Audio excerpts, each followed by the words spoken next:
हरियाणा में corona virus की दूसरी लहर को सबसे ज़्यादा साइबर सिटी गुरुग्राम ने झेला है। अप्रैल और मई महीने में गुरुग्राम में रोजाना 3 से 4 हज़ार कोरोना संक्रमित आ रहे थे। अब सवाल ये है कि अगर कोरोना की तीसरी लहर आती है तो स्वास्थ्य विभाग कितना तैयार है। इसी को लेकर ईटीवी भारत की टीम ने गुरुग्राम के सरकारी अस्पतालों का जायजा लिया, जिसमें ये पता चला है कि गुरुग्राम के पास अभी भी कोविड मरीजों के लिए पर्याप्त बेड नहीं है। पड़ताल में ये सामने आया है कि 100 बेड के सिविल अस्पतालों में कोरोना मरीजों के लिए सिर्फ 43 बेड आरक्षित हैं। ऐसे में सवाल ये है कि 25 लाख की आबादी वाला गुरुग्राम शहर सरकारी सिस्टम पर आखिर कैसे भरोसा करे। पॉपुलेशन को देखते हुए जो 500 बेडेड का हॉस्पिटल था वो अब तक बन जाना चाहिए था और वो नहीं बना है। इसके दुष्परिणाम जो हैं वो स्वाभाविक रूप से गुड़गांव की जनता को, गरीब जनता को, विशेष तौर पर जो ग्रामीण अंचल के लोग थे या जो स्वास्थ्य सेवाएं सिविल हॉस्पिटल में प्राप्त कर सकते थे, उनको इस बार नहीं मिल पाई। गुरुग्राम के सिविल अस्पताल में वेंटिलेटर की काफ़ी कमी है। अस्पताल में 4 वेंटिलेटर कोरोना मरीजों के लिए आरक्षित हैं तो वहीं 1 अन्य मरीज के लिए। ऐसे में अगर अस्पताल में एक समय पर 5 से ज़्यादा मरीजों को वेंटिलेटर की ज़रूरत पड़ती है तो सरकारी स्वास्थ्य सिस्टम प्राइवेट अस्पतालों के भरोसे होता है। सिस्टम की ये बेबसी कोरोना मरीजों पर भारी पड़ सकती है।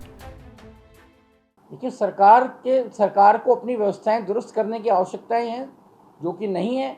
तो इस समय केवल प्राइवेट सेक्टर के माध्यम से आप सुविधाएं दे पा रहे हैं। प्राइवेट सेक्टर को आप कह रहे हैं कि आप इतने बेड आरक्षित कर लीजिएगा, ये चीज़ बढ़ा लीजिएगा, आप प्राइवेट सेक्टर के तहत कर रहे हैं। वरना आप देखिएगा गुड़गांव में प्राइवेट सेक्टर के अगर बेड्स देखें तो कितने हैं और सरकार के अपने बेड्स हैं तो आप देखेंगे कितने हैं।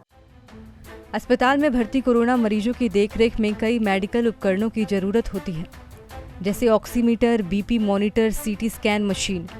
अस्पताल में इन सभी उपकरणों का होना काफ़ी जरूरी है।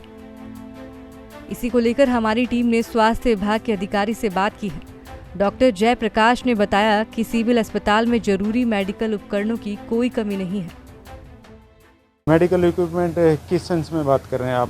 मरीज को जो सुविधा मुहैया होनी चाहिए, जैसे उसको ऑक्सीजन की ज़रूरत है या अपने और जो डेली चार्टिंग होती है, उसके वाइटल मॉनिटरिंग होती है, बीपी है, पल्स रेट है, क्या रेस्पिरेटरी रेट है, तो ये मॉनिटर किए जा रहे हैं सभी संस्थानों। हाँ, सिटी स्कैन में अगर लगता है फिजिशियन को कि इस पेशेंट को सिटी स्कैन की ज़रूरत है या सिम्टम ऐसे वो लगते हैं तो सिटी स्कैन की सुविधा उपलब्ध है। जो ये पुराना सिविल हॉस्पिटल है, यहीं जो सिटी MRI फंक्शनल, ये तो नेचुरली जी, अगर कोई हॉस्पिटल है तो ये तो बेसिक रिक्वायरमेंट है। ECG है या पल्स ऑक्सीमीटर, ये अवेलेबल।